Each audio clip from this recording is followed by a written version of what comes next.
मिरची आणि आळ्याचा तुकडा घेतलाय, हा आता ठेचून घेऊया. भांड्यात 2 कप बेसन टाकून घेऊ. 2 चमचे साखर टाकलेली आहे. चवीपुरतं मीठ, थोडंसं हिंग टाकायचं आहे, एकदम थोडं. 1 चमचा सायट्रिक ॲसिड टाक. मिरची आणि आळ्याची पेस्ट, 1 वाटी पाणी, अजून 1 अर्धी वाटी पाणी टाकलेलं आहे. आता हे सर्व ब्लेंड करून, हे आपलं ब्लेंड झालं, हे ट्रान्सफर करून घेऊ. इथे एका टोपाला मी तेल लावून घेतलेलं आहे. ह्या बॅटरमध्ये 1 चमचा तेल टाकून घेऊ. आता हे तेल आपण फेटून घेऊया.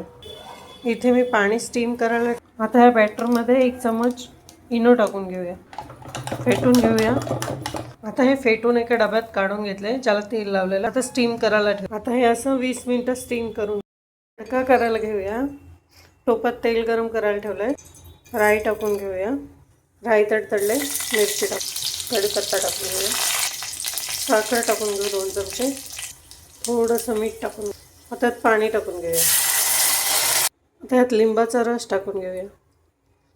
अर्ध लिंबू मी टाकलेला आहे. याच्यात उकळे काढून घेऊया. 1 उकळे काढून घेऊया याला. मिनटं झालेले आहेत. आता ढोकळा बघूया आपला झालाय काय. हां, ढोकळा झालेला आहे. आता याला थंड व्हायला ठेवू. ढोकळा थंड झाला आणि हा काढून घेतलेला आहे. आता याला कट करून घेऊया. हे बघा याचं टेक्स्चर.